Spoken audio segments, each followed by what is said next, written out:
जय हिंद साथियों, मैं सुनील रोशन स्वागत करता हूं आपके अपने YouTube channel physical education arena में।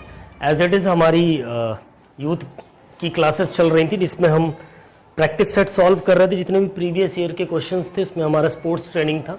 आज हमारा उसका पार्ट 4 है। बीते 10 दिन वीडियोस नहीं आ पाई, तबीयत ख़राब थी, प्लस घर में छोटे भाई की सगाई पड़ गई जिसकी वजह से मेरे को डिस्टर्बेंस हुआ, बीमार भी पड़ गया था।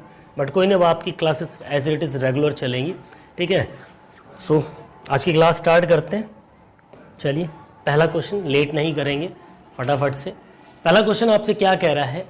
भारत खेलों में उच्च प्रदर्शन नहीं कर पा रहा है, उसका मुख्य कारण क्या है? हमारा इंडिया स्पोर्ट्स के क्षेत्र में अच्छी परफॉर्मेंस नहीं दे पा रहा है, नॉट परफॉर्म वेल। उसका कारण क्या है? सरकारी नीति का अभाव, खिलाड़ियों के उचित प्रशिक्षण का अभाव, उचित खेल मैदानों का अभाव, या फिर उचित खेल उपकरणों का अभाव। Lack of government policy, lack of proper training of players, lack of proper playground और lack of proper sports equipments. चलिए से बताएंगे क्वेश्चन नंबर 1 का करेक्ट आंसर क्या होगा। RSMSSB ग्रेड 3 2018 में पूछा हुआ सवाल है। बिल्कुल, option A is the correct answer. सरकारी नीति का अभाव, जो हमारी गवर्नमेंट की पॉलिसीज है वो अगर स्पोर्ट्स के क्षेत्र में बढ़िया तरीके से रन करें तो हमारा जो प्रदर्शन होगा, परफॉर्मेंस होगा स्पोर्ट्स का, वो इंडिया में बढ़ेगा। लेकिन इनका अभाव रहता है कहीं ना कहीं हमारे देश के अंदर, जिसकी वजह से इन चीज़ों को फेस करना पड़ता है, ठीक है। भारत में खिलाड़ियों के उचित प्रशिक्षण के अभाव के कारण भारत में विभिन्न खेलों में उच्च प्रदर्शन नहीं कर पा रहा है, जिसका मुख्य कारण भारत की खेल नीति जो है भेदभावपूर्ण तथा सही उसमें भेदभावपूर्ण हो जाए, संचालन नहीं हो। देखो, हम सब, मैं तो एक खिलाड़ी रहा ही हूँ, आप सब में से मैक्सिमम लोग खिलाड़ी रहे होंगे, ठीक है। टीम गेम हो गया, इंडिविजुअल गेम में तो कम होता है, टीम गेम में बहुत पार्शियलिटी होती है। कोई नेता का लड़का आ जाता है, उसका सिलेक्शन हो जाता है। मेरा कई बार सिलेक्शन नेशनल में ऐसे ही कटे, किसी पौए वाले लड़के का सिलेक्शन हो गया, हमारा सिलेक्शन कट गया। तो ये कहीं ना कहीं, इसको खेल नीति नहीं कहेंगे, बट इंक्लूमेंट है इन चीज़ों का। आज भी है, पहले भी था, आज भी और रहेगा हमेशा ही, ठीक है। तो इसको साफ सुथरा और बेहतर करने की जरूरत है इंडिया के अंदर। क्वेश्चन नंबर 92 की बात करेंगे। 90 क्वेश्चन तक तो हम पहले ही सॉल्व कर चुके थे, है ना। सो नेक्स्ट क्वेश्चन आपसे कह रहा है, खेल प्रशिक्षण वैज्ञानिक सिद्धांतों पर आधारित एक शैक्षणिक प्रक्रिया है जिसका उद्देश्य खिलाड़ियों को खेल कूद प्रतियोगिताओं में उच्च स्तर के प्रदर्शन के लिए तैयार करना है। यह कथन किसका है? साथ मोस्ट इंपॉर्टेंट क्वेश्चन है, ध्यान रखिएगा। बताओ। Sports training is an educational process based on scientific principle, ध्यान रखिएगा, scientific principle which aims to prepare players for high level performance in sports competitions. Who said this? लॉस्ट हारे ने किया था, मैटवेयर ने किया था, मार्टिन ने किया था, या फिर हरदयाल सिंह? चलिए बताइए, क्वेश्चन नंबर 92 का करेक्ट आंसर क्या होगा? बहुत ही फेमस, इनकी किताब भी थी, ओलंपिक अभियान।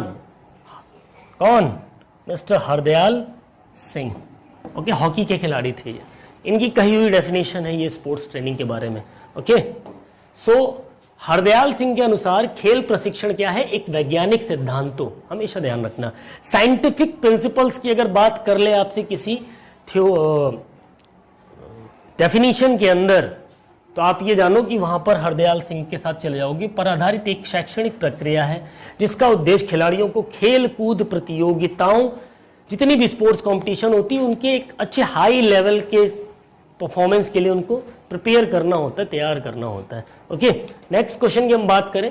अगला क्वेश्चन आपसे क्या कर रहा है? एक इंपॉर्टेंट क्वेश्चन है साथियों, मैक्सिमम पूछा जाता सवाल है ये, ठीक है। KVS TGT 2013 में भी पूछा गया, KVS TGT 2015 में भी पूछा गया, RMSSB में भी पूछा गया।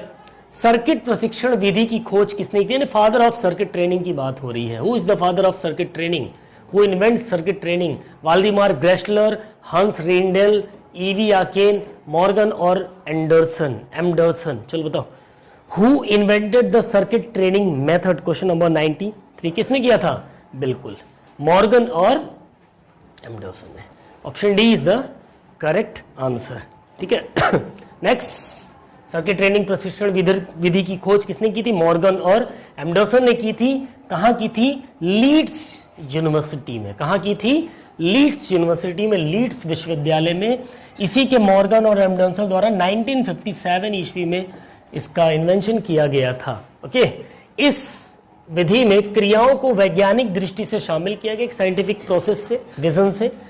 ये सभी व्यायाम एक परिधि की भांति दोहराए जाते हैं। एक सर्किट ट्रेनिंग में क्या होता है, एक सर्किल होता है, एक सर्किट होती है, वहां पर कुछ स्टेप्स होते हैं अलग अलग। इस ब्लॉक के अंदर आपको अलग अलग एक्सरसाइजेस बिना रेस्ट के करनी पड़ती है। ठीक है, सपोज यहां पर तुमने जंपिंग कर ली, यहां पर रनिंग, यहां पर आपने थोड़ी सी पुशअप्स लगा लिए, यहां चिनअप्स लगा लिए, है ना। ऐसे करके एक सर्किट बनाई जाती है उसकी प्रॉपर, अलग अलग एक्सरसाइज की सर्किट लगातार चलती रहती है। ठीक है, नेक्स्ट क्या कह रहा है, प्रतिक्रिया। ठीक है, नेक्स्ट क्वेश्चन क्या कह रहा है, प्रतिक्रिया योग्यता और त्वरण योग्यता इस रूप में है। यानी कि जो आपकी रिएक्शन एबिलिटी है, ठीक है, और आपकी एक्सेलरेशन एबिलिटी है, उसको हम किस रूप में जानते हैं? फ्लेक्सिबिलिटी के रूप में जानते हैं, एजिलिटी के रूप में जानते हैं, स्टेमिना के रूप में जानते हैं, या स्पीड के रूप में जानते हैं? कि इंपॉर्टेंट क्वेश्चन है साथियों। चल बताओ, 94 क्वेश्चन नंबर का करेक्ट आंसर क्या होने वाला है? तो रिएक्शन एबिलिटी और एक्सेलरेशन। देखो, रिएक्शन एबिलिटी क्या होती है? अब अचानक से आपको रेडी स्टेडी, जैसे ही गो बोला वैसे आप क्या करते हो, फटाक से भाग जाते हो। और एक्सेलरेशन में क्या होता है? एक्सेलरेशन का मतलब ये होता है कि गाड़ी गति में है, गाड़ी है या आप है, वो किस में है? आप गति में है। तो गति मतलब क्या हो गया? स्पीड। ओके, ध्यान रखना है।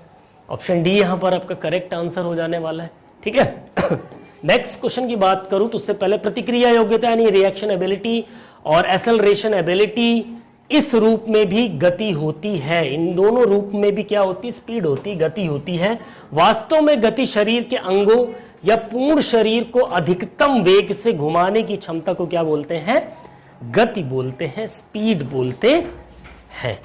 ओके, नेक्स्ट, अब अगर मैं बात करूं, देखो एक इंपॉर्टेंट क्वेश्चन है ये, देखो ध्यान से।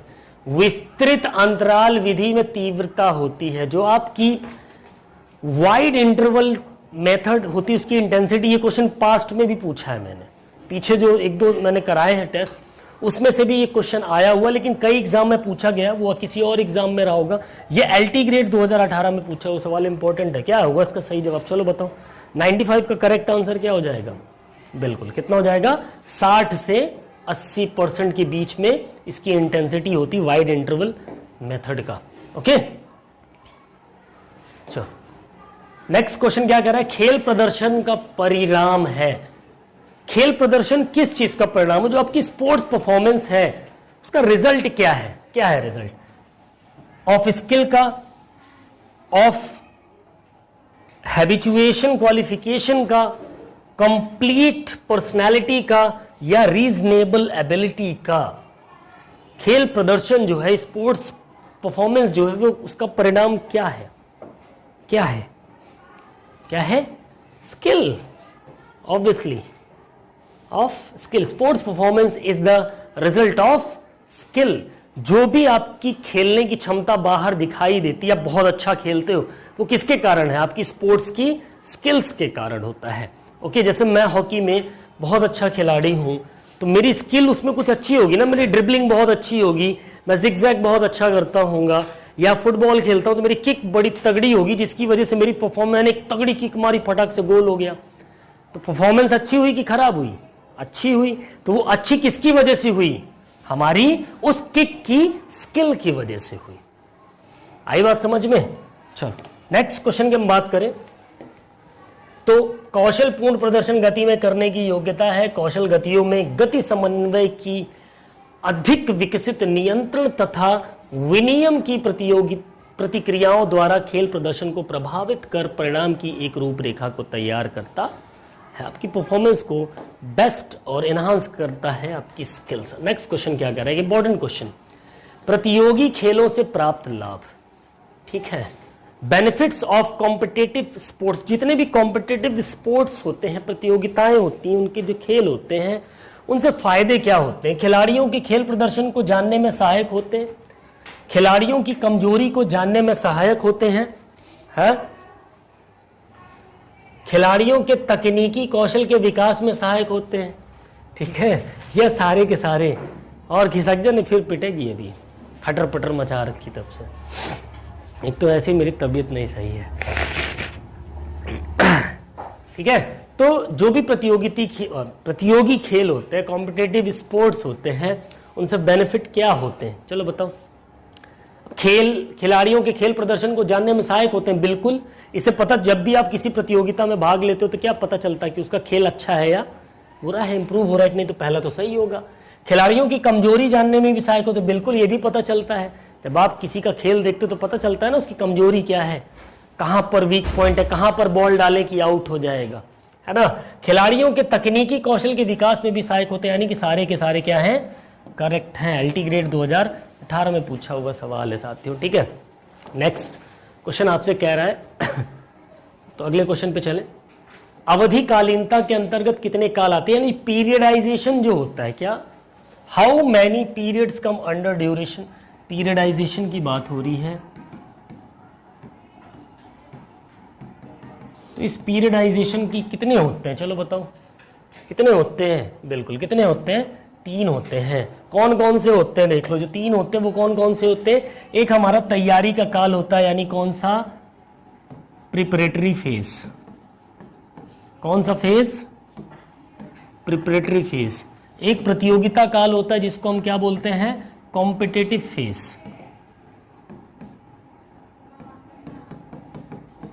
Competitive phase. एक संक्रमण काल होता है जिसको हम ट्रांजिशन फेज बोलते हैं। ध्यान रखने, ये नाम अक्सर आपसे पूछे जाते हैं, मोस्ट इंपॉर्टेंट पॉइंट है, यहाँ से सवाल आपसे आता ही आता है। ठीक है, इस चीज़ को आपको ध्यान में रखना है साथियों। ओके, नेक्स्ट क्वेश्चन की हम बात करें। अगला क्वेश्चन आपसे क्या कह रहा है, पॉलीमेट्रिक ट्रेनिंग किसको विकसित करने के लिए किया जाता है। विस्फोटक शक्ति को, स्थिर लचीलेपन को, सामंजस्य योग्यता या लंबी सहनशीलता। Plyometric training is used to develop what, explosive power, static elasticity, qualification of harmony या फिर लॉन्ग एंड्योरेंस। चलिए बताइए, क्वेश्चन नंबर 99 का करेक्ट आंसर क्या होगा। बिल्कुल, ये आपकी एक्सप्लोसिव स्ट्रेंथ, एक्सप्लोसिव पावर, विस्फोटक शक्ति को डेवलप करने के लिए पॉलीमेट्रिक ट्रेनिंग का यूज किया जाता है। ओके, चलो और भी कुछ है क्या।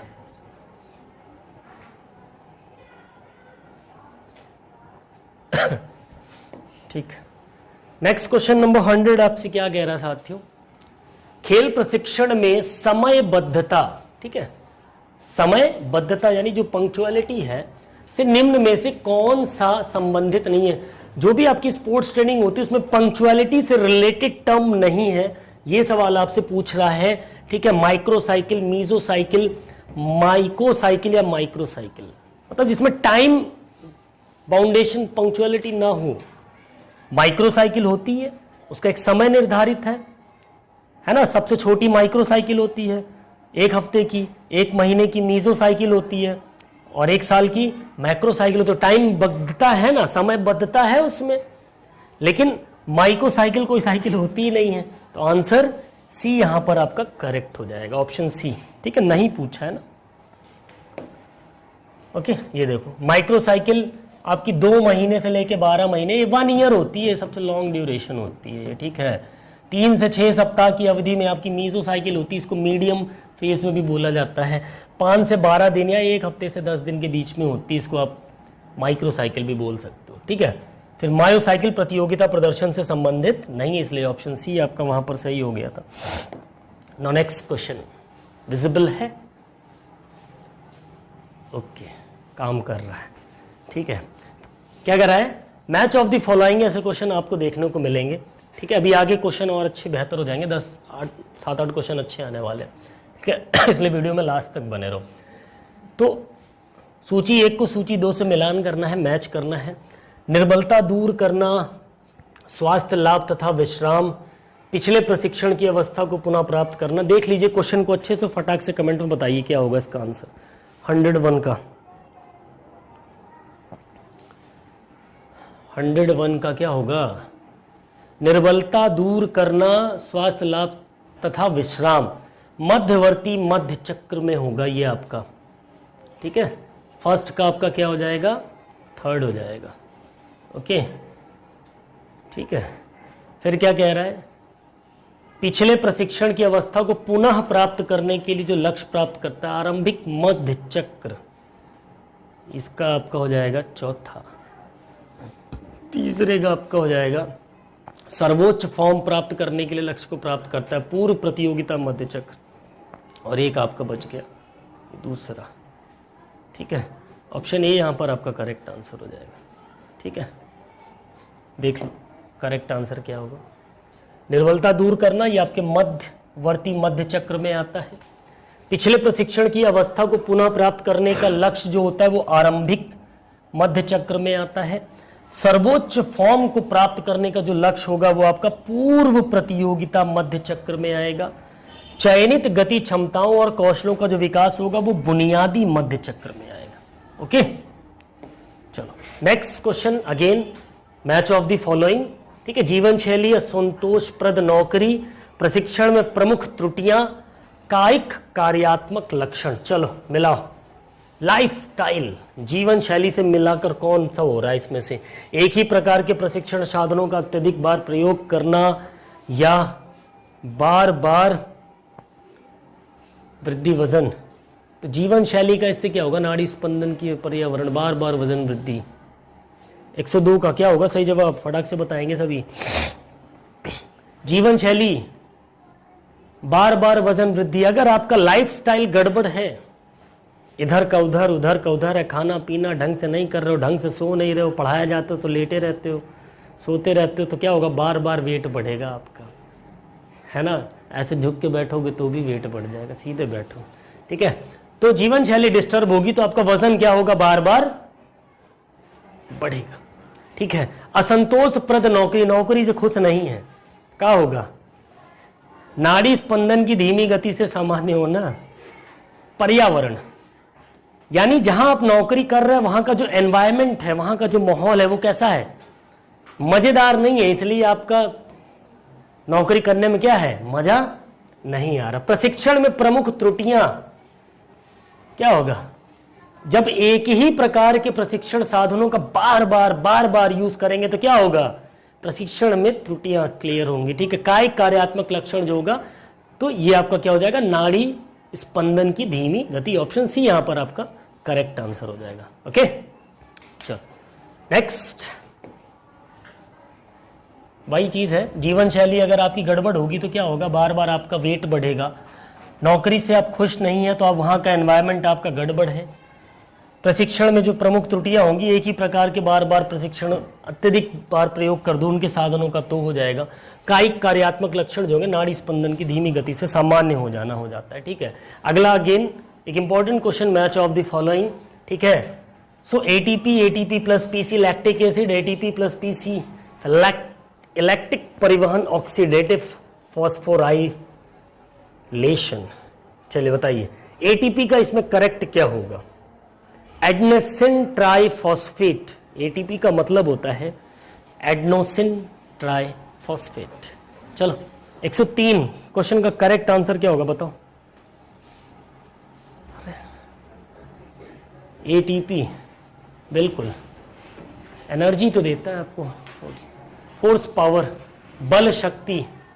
ओके, एटीपी प्लस पीसी और लैक्टिक एसिड की बात कर लें तो ये आपका एनारोबिक शक्ति वाला हो जाएगा। एटीपी प्लस पीसी की बात कर लें तो ये सतत शक्ति हो जाएगी और ये आपका एरोबिक। ऑप्शन सी यहाँ पर आपका करेक्ट आंसर हो जाएगा साथियों। ओके, देख लो, तो एटीपी की बात करें तो बल शक्ति से related ATP plus PC lactic acid, ये एनारोबिक शक्ति क्षमता।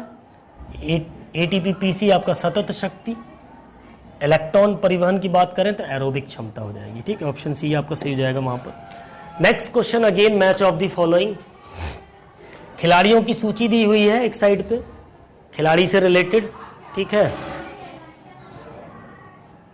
चलो सो नेक्स्ट क्वेश्चन हमारा match of the following, question number 104 104। खिलाड़ियों से रिलेटेड चीजें दी हुई हैं और एक तरफ आपका परफॉर्मेंस से रिलेटेड जो आसन है उससे रिलेटेड चीजें दी हुई हैं। चलो बताओ, स्प्रिंटर्स की बात होगी सबसे पहले, तो स्प्रिंटर्स का इसमें सही क्या होगा?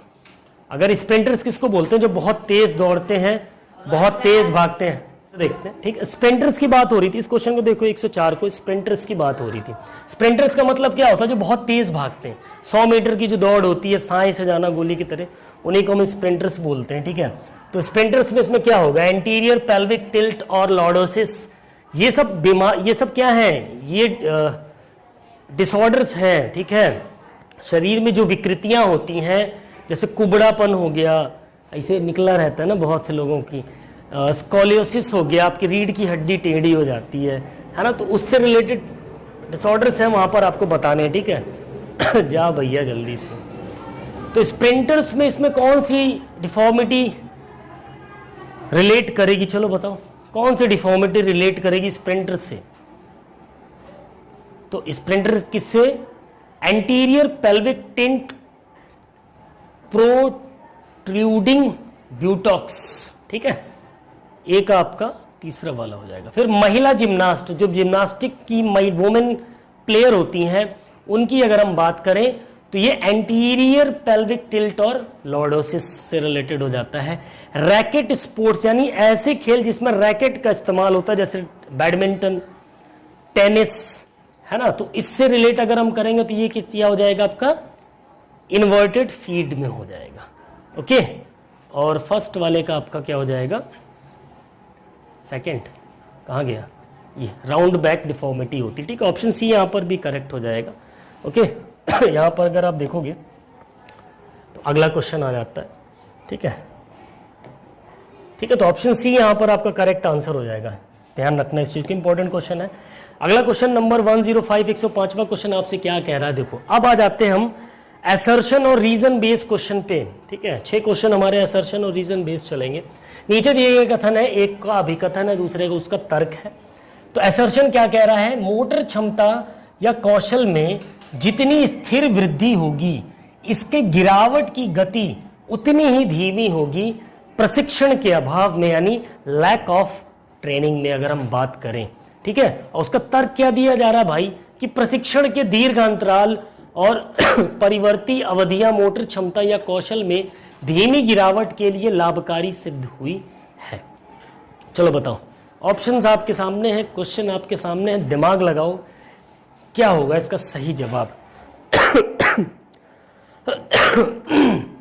क्या होगा? देखो, मोटर क्षमता या कौशल में जितनी वृद्धि स्थिर होगी, ठीक है, स्थिर वृद्धि होगी, यानी जो आपकी मोटर एबिलिटी है, स्किल है, ठीक है, क्या हो उसमें जो वृद्धि हो, ठीक है, वो क्या हो? स्थिर लेवल पर हो और इसकी जो गिरावट की गति हो वो क्या हो?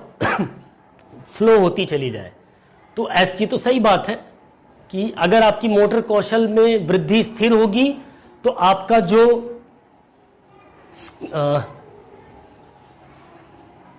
ठीक है, तो प्रशिक्षण के अभाव में क्या होगा? आपकी जो मोटर क्षमता कौशल में जितनी स्थिर वृद्धि होगी, इसके गिरावट की गति उतनी ही धीमी होगी। ठीक है, प्रशिक्षण के अभाव में।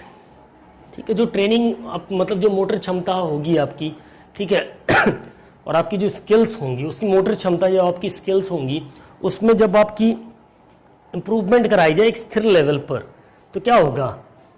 उसमें जो गिरावट आएगी वो क्या होगी? नीचे होती चली जाएगी। तो ये बात तो सही है, अगर कौशल क्षमता में स्थिर वृद्धि होती रहेगी तो गिरावट निचले स्तर पर चली जाएगी, लैक ऑफ ट्रेनिंग में। ये बात तो सही है, तो ए तो सही है। ठीक है, अब आर देख लो, ऐसा क्यों होता है? प्रशिक्षण में दीर्घ अंतराल और परिवर्तित अवधियां मोटर क्षमता या धीमी गिरावट के लिए लाभकारी सिद्ध हुई है? बिल्कुल नहीं, इसका कोई रीजन नहीं होगा। ऑप्शन सी यहाँ पर आपका करेक्ट हो जाएगा। ए तो सही है लेकिन उसका रीजन आर नहीं होगा। ओके, अगला भी सेम असर्शन बेस। प्रशिक्षण की असर्शन क्या? प्रशिक्षण की विभिन्न अवस्थाओं के लिए मांग रूपरेखा का निर्धारण प्रदर्शन क्षमता और प्रदर्शन संरचना के आधार पर होना चाहिए। ठीक है, मांग रूपरेखा सर्वाधिक प्रभावशाली साधन है जो प्रतिभा की पहचान करने तथा इसके विकास के लिए आधार के रूप में काम करती है। ठीक है, The demand profile different stages of training should be determined on the basis of performance ability and performance structure। बिल्कुल सही बात है, परफॉर्मेंस की डिमांड तो होती है, उसकी स्ट्रक्चर और उसकी परफॉर्मेंस एबिलिटी के ऊपर, ठीक है, डिमांड तो रहेगी, ठीक है। फिर इसका रीजन क्या दे रहा है, मांग रूपरेखा सर्वाधिक प्रभावशाली साधन है जो प्रतिभा की पहचान करने के लिए आधार के रूप में काम करती है। बिल्कुल सही है, इसका रीजन भी यही है, डिमांड। ऑप्शन ए और आर दोनों सही है और ए आर की सही व्याख्या भी कर रहा है, ठीक है। जो उसका आपका क्या होगा, जो stages of training should be determined on the basis of performance ability और परफॉर्मेंस स्ट्रक्चर। जो भी ट्रेनिंग का शेड्यूल होगा वो क्या होगा भाई, सही बात है, वो आपकी परफॉर्मेंस की क्या एबिलिटी है उसके ऊपर डिपेंड करता है, उसका स्ट्रक्चर परफॉर्मेंस का कैसा है वो डिपेंड करता है, उसी के आधार पे क्या होगा, उसका डेवलपमेंट होगा, उसकी इंप्रूवमेंट कराई जाएगी, ठीक है, रूपरेखा तैयार कराई जाएगी। नीचे दिए गए कथन सेम असर्शन बेस, अभिविन्यास को ना तो बहुत दीर्घ और ना ही बहुत लघु होना चाहिए अपितु पर्याप्त होना चाहिए, यानी कि the orientation should neither be too long और too short but should be enough, ठीक है। अध्यापक तकनीक अभिविन्यास स्प्रिंट दौड़ में गेट सेट की स्थिति होती है, ये इसका रीजन दे दिया है, ठीक है। चलो बताओ, यूजीसी नेट में पूछा हुआ सवाल है 2018, क्या होगा 107वें का सही जवाब, ऑप्शन बी। ए और आर सही तो हैं दोनों, लेकिन आर जो है वो ए की सही व्याख्या स्पष्टीकरण नहीं दे पा रहा। भाई ये भी सही है, ये भी सही है अपनी जगह पर, लेकिन इसके लिए इसका ये रीजन या तर्क सही से स्पष्टीकरण में नहीं आ पा रहा, ठीक है। अगला क्वेश्चन है, क्या कह रहा है, 100 मीटर में झुकी हुई स्थिति मांसपेशी की बल लंबाई संबंध और बढ़े हुए जोड़ संचलन के कारण मांसपेशी ऊर्जा आवश्यकता की दृष्टि से अवस्था अधिक खर्चीली होती है, किंतु जैव यांत्रिकी दृष्टि से यह लाभप्रद होती है। रीजन क्या दे रहा है, चालक बल की दिशा में आधार के आकार में वृद्धि संतुलन को बढ़ा देता है, ठीक है। चलो बताओ क्या होगा, क्वेश्चन नंबर 108 का सही जवाब क्या होगा, बिल्कुल दोनों ही सही हैं बट रीजन नहीं सही है, ध्यान रखना। ए और आर दोनों सही है, लेकिन आर जो है ए की सही व्याख्या नहीं कर रहा है, ठीक है। नेक्स्ट क्वेश्चन की बात करें, अगला क्वेश्चन नंबर 109 क्या कह रहा है, निम्नलिखित में से कूट में से रणनीतिक तैयार के सिद्धांतों का सही संयोजन पर लगाइए। चलो पता लगाइए, रचनात्मक आत्म प्रयास, अपरिवर्तनीय रणनीतिक योजना का निर्माण, मूल्यांकन और निर्धारण, कार्य का अवलोकन और प्रत्यक्ष ज्ञान, या फिर सिद्धांत और व्यवहार की एकता। इसको सीक्वेंस में लगाना है, नहीं हाँ नहीं, निम्नलिखित में से कूट रणनीतिक तैयार के सिद्धांतों का सही संयोजन पता करना है, ठीक है। 1 2 3 4 5 इसमें से एक गलत भी होगा, चलो फाइंड करना है और सीक्वेंस फाइंड ही करना है और सीक्वेंस में भी लगाना। चलो क्या होगा, 109 का करेक्ट आंसर क्या हो जाएगा, क्या हो जाएगा, पहले नंबर पे तो आपका आ जाएगा कौन सा, ये आ जाएगा, नंबर 1 पे यही रहेगा पहला वाला, नंबर 2 पे आपका मूल्यांकन आ जाएगा, ठीक है। नंबर 3 पे आपका कौन सा आ जाएगा, कार्य का सिद्धांत 3 पे, और ये 4 पे, यानी ये वाला क्या है, 2 वाला हटा दिया जाए, बाकी सब सीक्वेंस में आ जाएगा। 1 3 4 5 option C is the correct answer, okay, ठीक है। जो सही उत्तर होंगे यही होंगे आपके, रचनात्मक आत्म प्रयास, मूल्यांकन और निर्धारण, कार्य का अवलोकन और प्रत्यक्ष ज्ञान, और सिद्धांत और व्यवहार की एकता। नाउ आज का आखिरी सवाल 7 करोड़ रुपए का, इसका आंसर आप बताएंगे, ठीक है, ओके। चलो, खेलकूद प्रशिक्षण की कौन सी विशेषता है, ऑप्शंस आपके सामने हैं, इनका आंसर कमेंट में करके आप मेरे को बताएंगे, ठीक है। सो ये थी हमारी आज की क्लास, ठीक है। आई होप आपने क्वेश्चन देख लिया होगा, और रेगुलर क्लास चलेंगे आपकी, क्या करें तबीयत खराब होगी, बीच में घर में काम पड़ जाते हैं, ठीक है। सो मिलते हैं अपनी नेक्स्ट वीडियो में, तब तक के लिए बाय बाय, टेक केयर, जय हिंद, वंदे मातरम, फिजिकल एजुकेशन जिंदाबाद।